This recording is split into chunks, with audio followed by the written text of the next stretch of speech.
Assalamualaikum warahmatullahi wabarakatuh. Perkenalkan, kami dari kelompok 4 yang beranggotakan saya Putri Febrianti Anggreni dengan rekan saya Husni Mubarok. Kami di sini akan menjelaskan tentang Karl Marx, agama sebagai bentuk aliansi. Baik, langsung saja. Bismillahirrahmanirrahim. Assalamualaikum warahmatullahi wabarakatuh.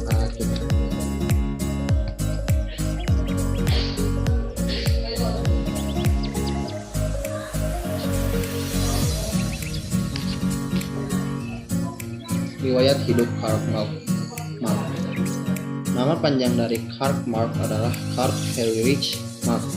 Lahir pada tanggal 5 Mei 1818 di kota Trapez dari pasangan First Levi dan Henrietta Presburger pada tahun 1816.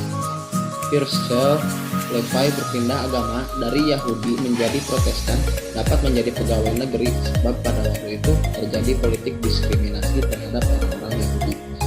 Marx menyelesaikan pendidikan menengah pada tahun 1835 di Trier. Ia belajar filsafat di Berlin pada tahun 1836. Filsafat dipelajarinya adalah filsafat Hegel. Menurut Dr. Schwab, filsafat Hegel merupakan filsafat ateistik sehingga mereka ditentang kaum Protestan.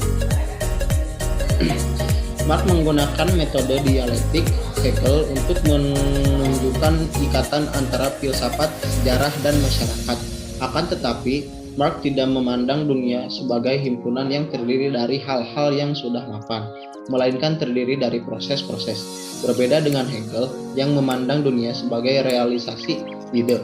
Marx mengajukan pandangan bahwa ide merupakan transformasi kondisi material.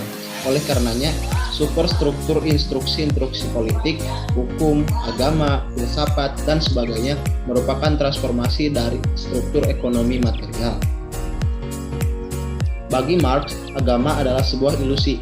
Dalam hal ini, ia secara khusus dipengaruhi oleh pandangan Feuerbach yang memandang agama sebagai sebuah bentuk proyeksi esensi manusia ke dalam satu entitas yang dianggap suci, yang kemudian diberi sifat kekuasaan yang melebihi manusia. Dalam agama, manusia menciptakan Tuhan yang kemudian dianggap sebagai penciptanya. Bahkan lebih buruk dari lagi, agama mengandung konsekuensi kejahatan, yaitu sebagai alat penindas. Marx menganggap bahwa ajaran Hegel dan teologi Kristen mempunyai kesalahan yang sama. Baik, dilanjutkan. Agama mengambil sifat-sifat ideal moral dari kehidupan manusia yang dasar dan secara tidak wajar memberikan pada suatu wujud asing dan khayal yang disebut Tuhan. Agama merampas kebaikan individu manusia dan memberikan kepada Tuhan. Agama telah mengalienasikan manusia dari dirinya sendiri. Baik ajaran Hegel maupun teologi Kristen sama-sama telah mengalienasi kesadaran manusia karena menundukkan manusia di bawah entitas suci yang diciptakannya. Manusia menciptakan agama, tetapi agama tidak pernah membuat kehidupan manusia menjadi lebih manusiawi.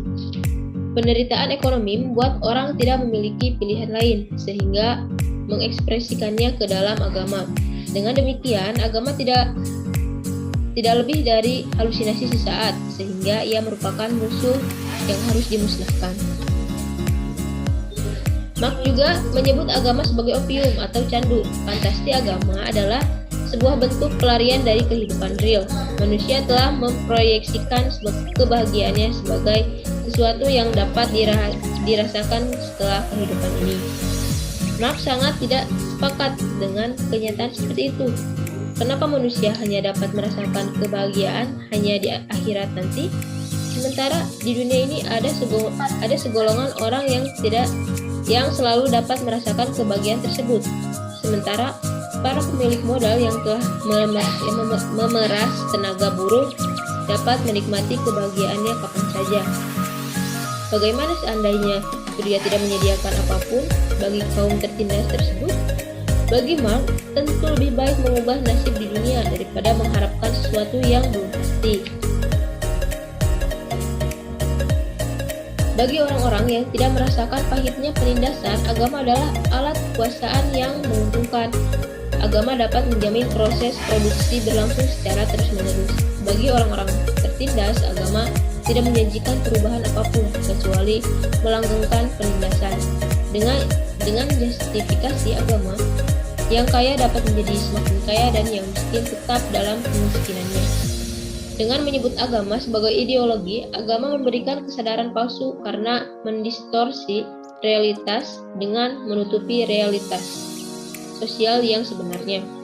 Kesadaran palsu ini pada gilirannya akan mengalienasikan manusia dari dirinya dan dari realitas masyarakat di sekelilingnya.